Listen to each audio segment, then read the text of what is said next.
This is The Responsive Lab, a podcast that talks about fundraising, technology, and nonprofit leadership for modern nonprofits. We have conversations with practitioners, teachers, and experts so you and your organization can leave behind outdated tactics and embrace responsive fundraising. Welcome to The Responsive Lab. Well, hey, everybody. Welcome to The Responsive Lab. We are glad that you are with us, and we're excited for today's episode with Meg George. Meg, welcome. How are you? I'm well. Thanks for having me. I'm happy to be here. Yes. Well, we are happy that you are here. Now, we like to do kind of like a live bio. So we actually send it to the guest usually to give us a little bit of your background, a little bit of your experience, and just like an overview of the journey that's led to where you are today. Okay, perfect. I'm a born and raised upstate New Yorker until I made the transition south here to sunny Florida.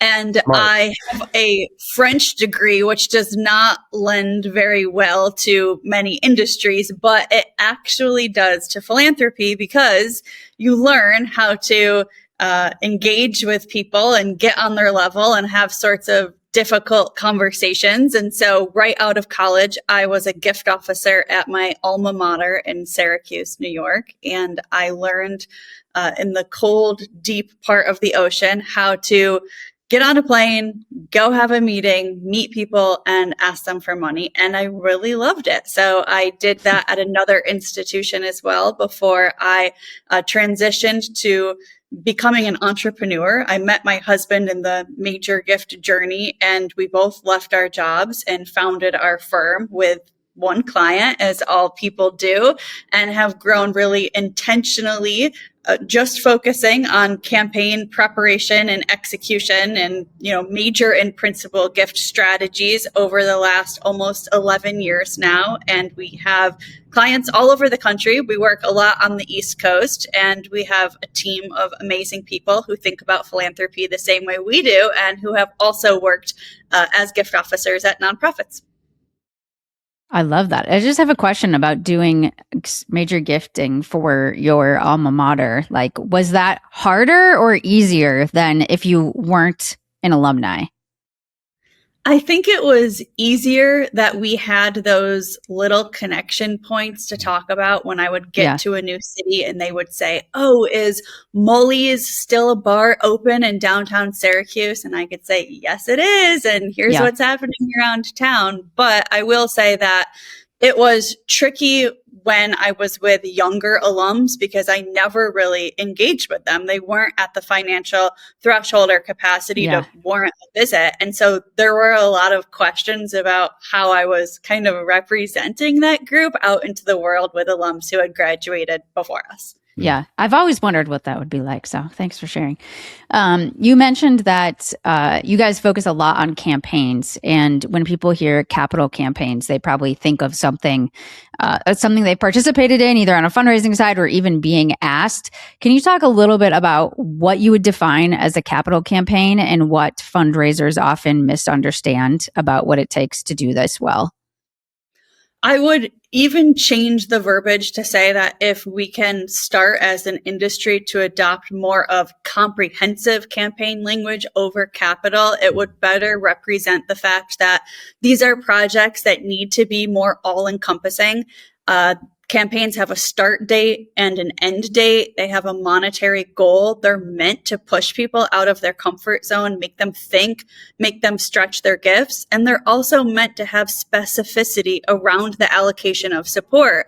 And so when we thought about campaigns before COVID, I think we got away with really focusing on the word capital, although it can represent money. It very often represented spaces. And now that spaces have sometimes been empty or hard to sustain, we can say with a lot of confidence that campaigns should be this three-legged stool. They should focus on our people and our programs. They should touch on our spaces, and they should think about our future. So as you prepare for a campaign, my greatest recommendation is always to dream big and think of all the things that you need to not just survive, but thrive and be incredible well into the future, because that usually does have something to do with all three of those different buckets. You just mentioned about preparing, and I know that sometimes when thinking about campaign, you can it's easy to jump to execution and the things that need to happen, and especially depending on just how you're wired. I know for me, my mind goes there, like, what's all the things that we have to do, like all of that. But preparing well is just as important as having top-notch execution. So what does strong campaign preparation actually look like before an organization ever even like announces a goal or jumps into a full campaign? Yeah, our firm's posture is that campaign planning is a practice. It's not a moment, which means that the institutions who raise a lot of money are always in some phase of a campaign. And if you think about campaign planning, fundamentally, it comes down to discovering who you are and what you want to be, and discovering who your people are and what they want to see. So if that's an ongoing practice at your institution all of the time, then you are constantly refining what your vision is, why it matters, how much it'll cost, and what the outcomes will be, which is what people want to know. And you're also constantly uncovering what people want to see happen, which means that you're posing a lot of questions around the impact that they can drive and the outcomes that they want to have. So I would argue that preparing for a campaign, investing your money and your energy well before you ever tell the public you're having one, is the best way to spend your money and your energy. You're going to save a lot of time down the road if you take 5 or 6 months to dig deep into a really articulate case for support. That no longer looks like 10 pages of size 12 Times New Roman font. It looks like something punchy and aesthetically pleasing that excites people. So if the name of the game is be efficient and be authentic and hear what people have to think, then that means spending a period of time of pulling more seats up to the table and hearing their truth, but also inspiring them with what you want to do. So I think having the combination of creating a case and understanding who your best prospects are, talking to them, and third, assessing your development operation to make sure you actually have capacity to carry all of this out is the time best spent. It sounds like you just explained kind of what a feasibility study is. And I'm curious, in your experience, could you talk about maybe you don't have to name names here, but like examples of when you worked with an organization where either the feasibility study went great or not so great, and what the correlation of success was there? I'm in a feasibility study right now that I just hung up with the leadership team before we started recording this podcast. And I would say it's in a more challenging space because they created the vision more in a vacuum. And despite a lot of encouragement to bring that vision out into the community, especially with the people who have supported them at the highest levels before they put this thing in writing and start sending it out to the world, it would have saved them a lot of time now and also just headache, I think. But spending a lot of time in the beginning to say, we're going to really make sure that this resonates before you do anything else works. That's what matters. Feasibility studies, campaign planning assessments cannot be rinse and repeat in 2026. Every one of them has to be incredibly custom, which means that if I'm going out to interview constituents on behalf of my client, I'm probably having 5, 6, 7 conversations and then going back to the leadership and back to the advancement team to say, hey, here's the thematic feedback here. A and B resonate, but you might really want to think about C. These people aren't in a place to invest in an endowment. How do we get creative when we think about sustainability, talk about it, and plan for it? Of course, they want to know you'll be around, but if they're not biting at the apple here, we need to be creative in adjusting this case. And, that goes hand in hand with what works really well, which is when leadership says, I have no ego here. This is what I think this organization needs to be fantastic, but I want to hear from the 5 of you before this goes out to more people, what you think, what resonates, what has worked really well with your giving here. Also, just making sure gift officers are in these conversations. These are the people who are not just representing you, they're having really candid conversations with the people who are investing in you. So if they can take back and say to consultants and board leadership and internal leadership, hey, this doesn't land with people, or I'm hearing a ton of this, that's such a valuable information. We need them in the room when this is being created. And I notice when there are strong relationships there, the feasibility study goes really smooth. How do you help organizations in creating that feedback loop? Because that seems so crucial as conversations are happening, that there is that feedback loop around the way they're landing. This is how, these are the questions, these are the concerns, in order to have especially a really, a long-term campaign that's not just like, hey, set it and forget it, but there's iteration, there's constant, evolution. So how have you seen that done really well in the past, especially for those organizations who might be thinking about considering, doing something like that themselves? Having standing meetings that have a specific agenda point to just share what you've learned is really critical. And it's taken a lot of refining over the life of having our consultancy, but we propose right at the beginning all of these standing meetings where we're constantly telling people what we're learning and what we're finding, and we're posing a lot of questions. It feels like everything that has to do with really high level success in philanthropy has to do with posing questions, getting answers, and listening really actively so that you can make a concrete next point based on what you've learned. I find that as a consultant with clients, and I find that with gift officers meeting with their prospects. So when we know we are going to meet with you every 6 or 7 conversations during the time of a feasibility study, we have all ears, all attention on what the feedback is. We can't help but make a plan on how we're going to pivot or not based on what people are sharing. So when I speak at conferences, I'm always saying to fundraisers, you have to communicate. Don't assume everyone knows what you do every week, or don't assume that what you're putting in a contact report and what you learned at a visit is being read in your database. You need to get that out, and you need to propose an action based on what you learned if you think it's important to do something about it, Yeah. Well, I know some of the conversations, we have as well, even with major donors and or people that lead those teams, they're just hoping that communication makes it back into the database. Like they're hoping, hey, can we just have that to start with? And then, we can actually do something with it. But what have you seen as far as, because obviously on this podcast, we talk all about fundraising, all about nonprofit leadership, and all about technology. Like we live in those worlds. And so what have you seen the impact be as far as AI and different tools, different innovative tools on the things that have kind of long been, hey, this is just kind of what we do, when it comes to feasibility studies, when it comes to building out larger campaigns? I'm curious some of the things that you've seen that maybe you've gone, everybody needs to know about this. I think that the nonprofit industry has very much approached AI from a place of fear. The news headlines were, it's coming for your jobs, or this is just going to make the problems that we have in our country greater. And as fundraisers, you're so mindful of the fact that you're trying to raise support to overcome the most pressing challenges we have in our community. How could it get even worse, right? And I don't want people in philanthropy or in the nonprofit world to be scared of AI, because I see how well it helps people do their jobs really efficiently and really effectively when they can lean on it. Something as simple as using an AI tool to actually prepare for a meeting with a person who's in an industry that just feels over your head.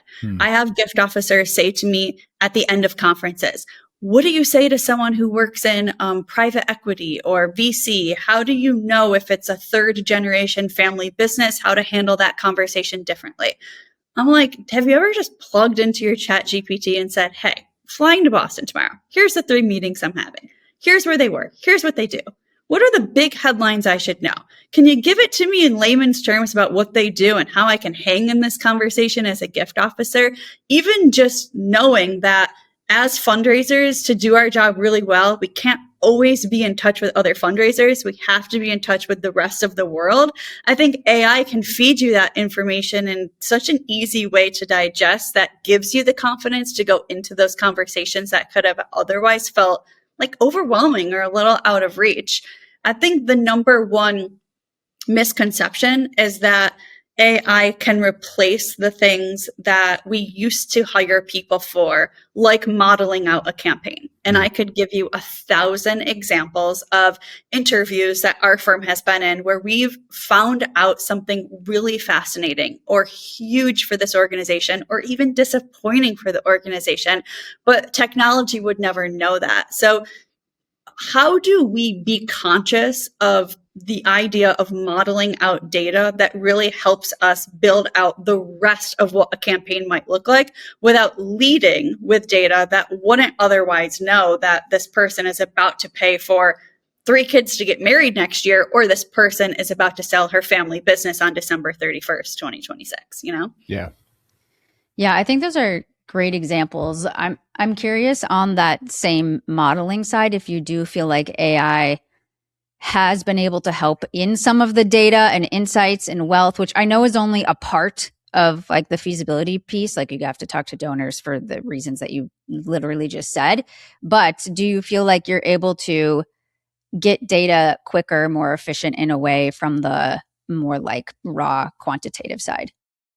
Absolutely. Because doesn't it feel like for years, all we talked about was asking for giving history and wealth screening and then manually combing through and figuring out what to do with it? And people who do that work every day and do that work really well would know a lot quicker what to do from their laptop than even I would. But the ability to say, yeah, I want both of those data points, but I'm going to tell AI what to do with them because I know the nuances at this organization, or I understand why last year something looked different, or I understand on this wealth screening exactly the points on real estate that make a lot of sense to me that I want to emphasize need to be plugged into something. So that ability to be really custom with your client who you've come to know really well, but also tell AI, like, this is what I know. So therefore, this is what I want you to do with the data, rather than say, well, every campaign needs this, this, and this in a giving pyramid. I have the data, I'll plug it in.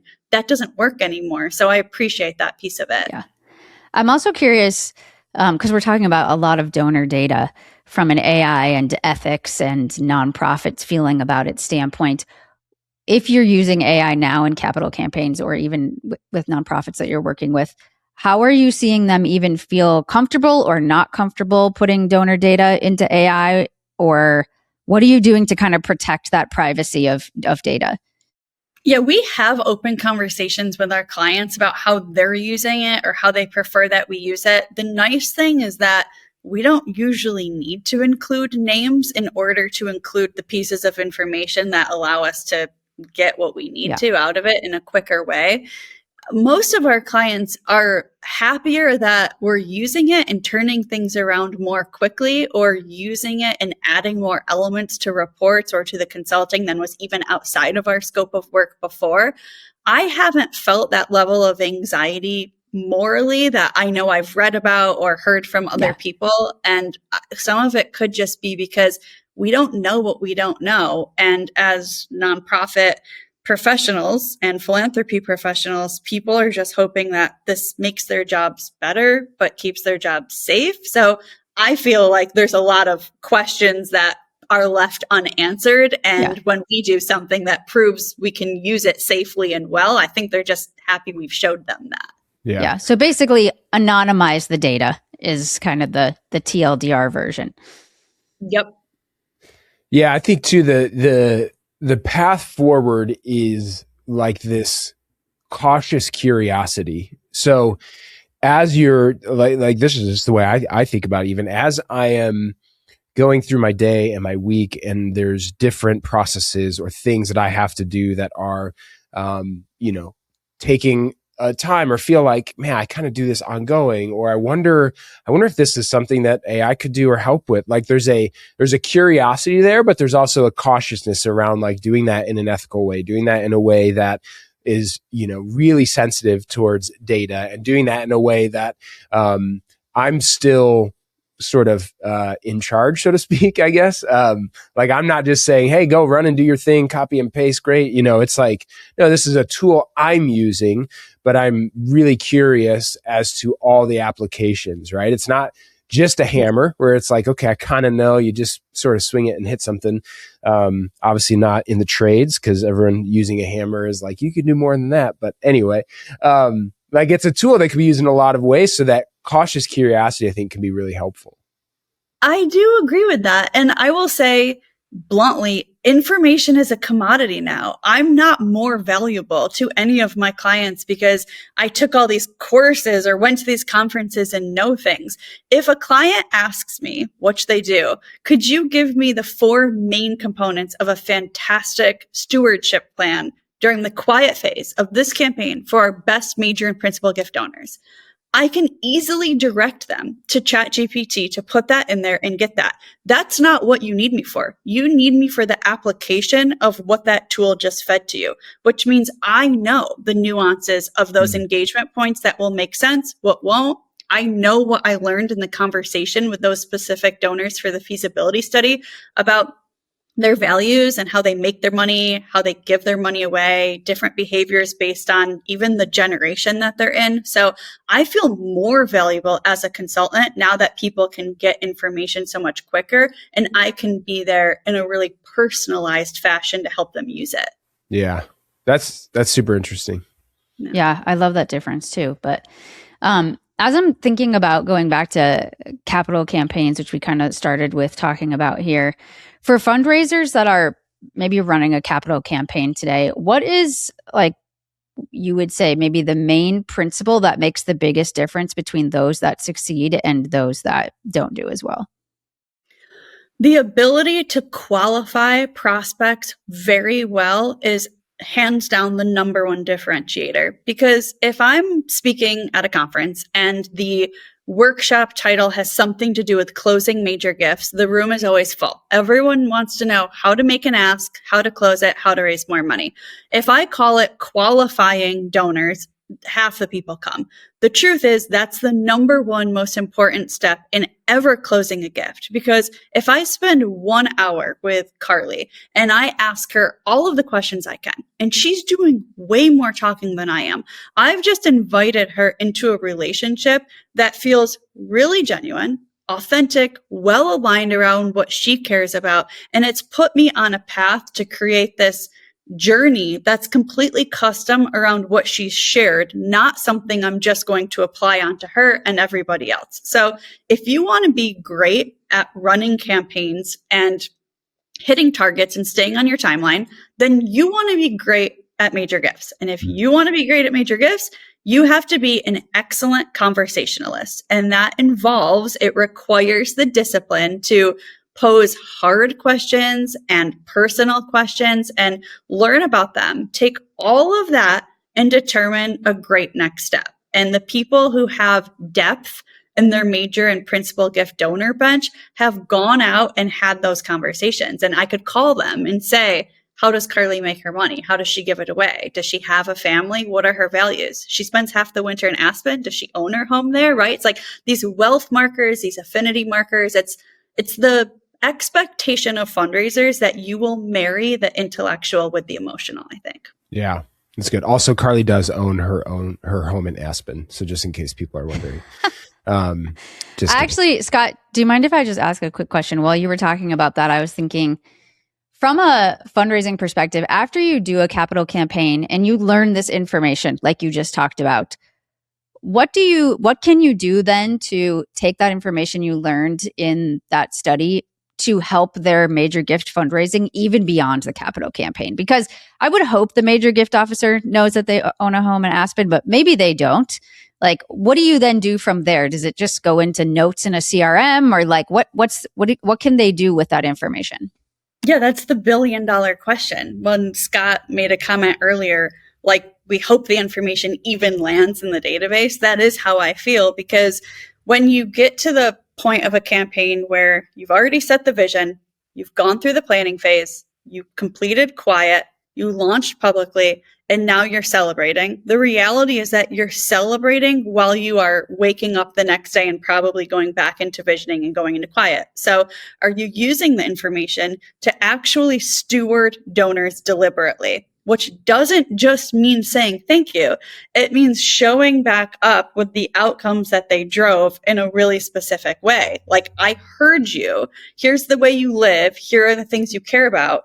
Your gift in part drove all of this. And that's where I am most apt to use a partner on the board or internally, where I'm saying, help me do my work. I need to thank people and I need to update them because they're going to get back into my pipeline. I know a lot of information on them, but I need to build on it. And I want them to trust me and trust us and feel excited about what they're going to be engaged around next, because we took them through this whole loop in a really meaningful, fulfilling kind of way. Yeah.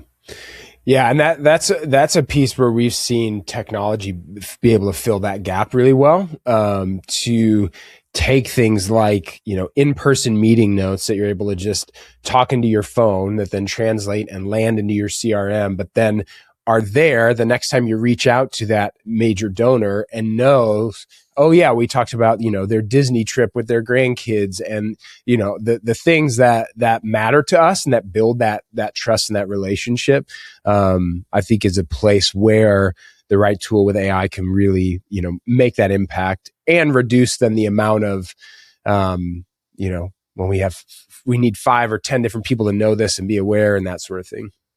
Yeah, absolutely. Well, Meg, I'm curious, just as we wrap up here, as you kind of think broadly around all the fundraising advice that you've heard, what would you say is the most relevant fundraising advice you could give somebody right now?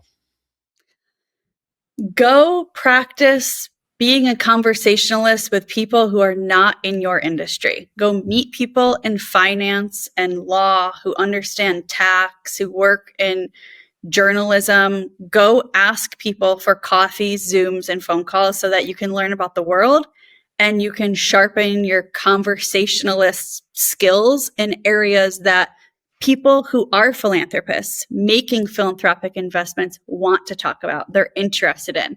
Most donors are some kind of entrepreneur, business person. Even if they have multi-generational family wealth, they've been around the kind of language that lends to sophistication and conversation. So sharpen those skills and you will feel so much more confident going to your visits.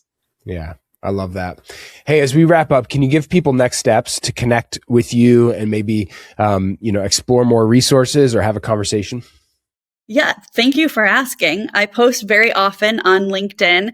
Our site is georgephilanthropy.com. We are often hosting things like webinars or speaking at conferences. And I wrote a children's book called What's Philanthropy to Philomena, because I'm very passionate about this generosity movement and introducing philanthropy at a young age so it becomes a household topic. So on megtgeorge.com, I write personal blogs, I write about philanthropy, and I sell my book there. But I would be happy to hear from and connect with anyone in the space.